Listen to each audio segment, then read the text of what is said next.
warahmatullahi wabarakatuh. Perkenalkan, nama saya Bunga Maulida Paradipa Putri dari Universitas 17 Agustus 1945 Samarinda, jurusan Hukum semester 1 kelas 03 dengan NPM 22052.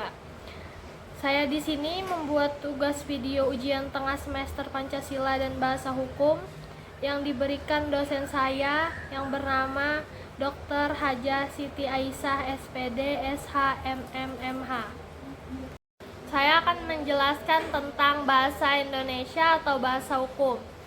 Bahasa hukum adalah bahasa aturan dan peraturan yang bertujuan untuk mewujudkan ketertiban dan keadilan, untuk mempertahankan kepentingan umum atau kepentingan pribadi dalam masyarakat. Karakteristik bahasa hukum terletak pada istilah-istilah komposisi serta gaya bahasa yang khusus dan konten yang khusus.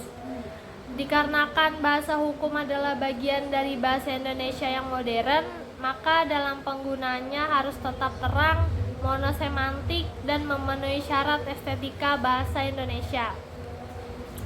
Tujuan pembelajaran bahasa hukum Indonesia: adanya ketidakseragaman, kekurang sempurnaan dalam bidang perundangan, praktik, penulisan, dan pendidikan hukum, serta banyak peraturan perundangan warisan Belanda yang belum diganti sehingga menimbulkan terjemahan istilah yang berbeda.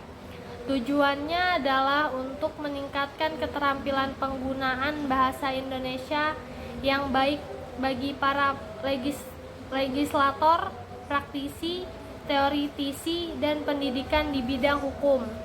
Di samping itu harus diperhatikan dan diingat bahwa bahasa hukum itu memiliki sifat-sifat yang khusus yang bagi orang awam tidak mudah dipahami.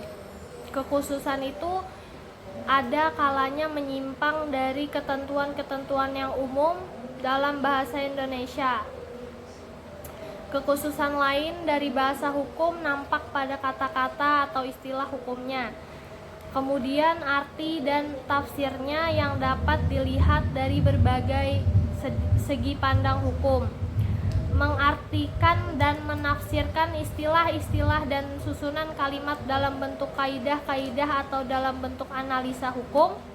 Dasar dan kedudukan hukumnya dari apa yang dikemukakan itu merupakan seni hukum tersendiri.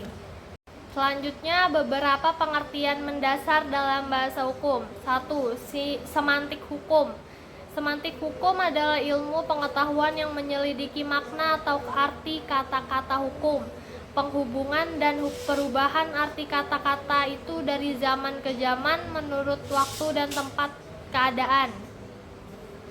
Yang kedua, ada kaidah hukum. Kaidah hukum mengandung kata-kata perintah dan larangan, apa yang mesti dilakukan dan apa yang mesti tidak dilakukan. Tidak sedikit yang mengandung paksaan. Yang ketiga, ada konstruksi hukum. Konstruksi hukum yang merupakan alat-alat yang dipakai untuk menyusun bahan hukum yang dilakukan secara sistematis dalam bentuk bahasa dan istilah yang baik. Yang keempat, ada fiksi hukum. Fiksi hukum adalah sesuatu yang khayal yang digunakan dalam ilmu hukum dalam bentuk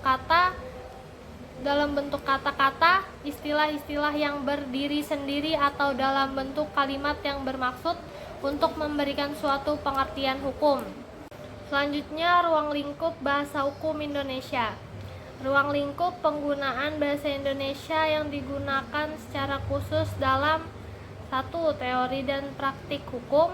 2. Aturan tertulis dan tidak tertulis. 3. Hukum adat atau hukum perundangan. 4. Karya tulis atau keputusan hukum. 5. Musyawarah atau pembicara hukum. 6. Semua aspek yang bersifat khas hukum.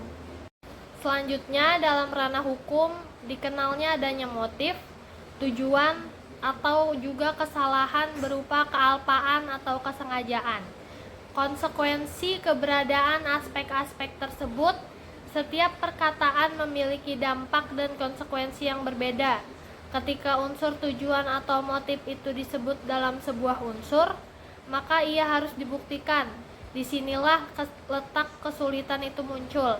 Bagaimana merumuskan bukti bahwa kalimat yang dilontarkan memiliki motif dan tujuan yang dilarang, ketika manusia memiliki keterbatasan akses terhadap isi hati orang lain.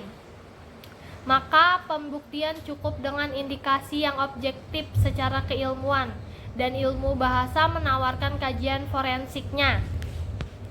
Ini adalah bagian kolaborasi yang nyata antara hukum dan bahasa. Selanjutnya adalah masalah bahasa Indonesia dalam peraturan perundang-undangan. Setidaknya ada 6 ketidaktepatan penempatan kaidah bahasa yang ditemukan dalam peraturan perundang-undangan di Indonesia. Pemakaian huruf kapital, penulisan kata, dan pemakaian tanda baca, pemilihan kata, pemakaian ungkapan penghubung, dan pengrincian yang tidak sejajar. Bahasa hukum Indonesia dari segi pemakaian, keilmuan, bahasa yang bersifat ilmiah seperti penulisan, artikel dalam jurnal ilmiah, dan karya tulis. Praktis, bahasa hukum yang terdapat dalam praktik, misalnya aturan pasal dalam Perpu. Kaidah bahasa Indonesia dalam lingkup undang-undang. Undang-Undang Nomor 12 Tahun 2011 tentang pembentukan peraturan perundang-undangan.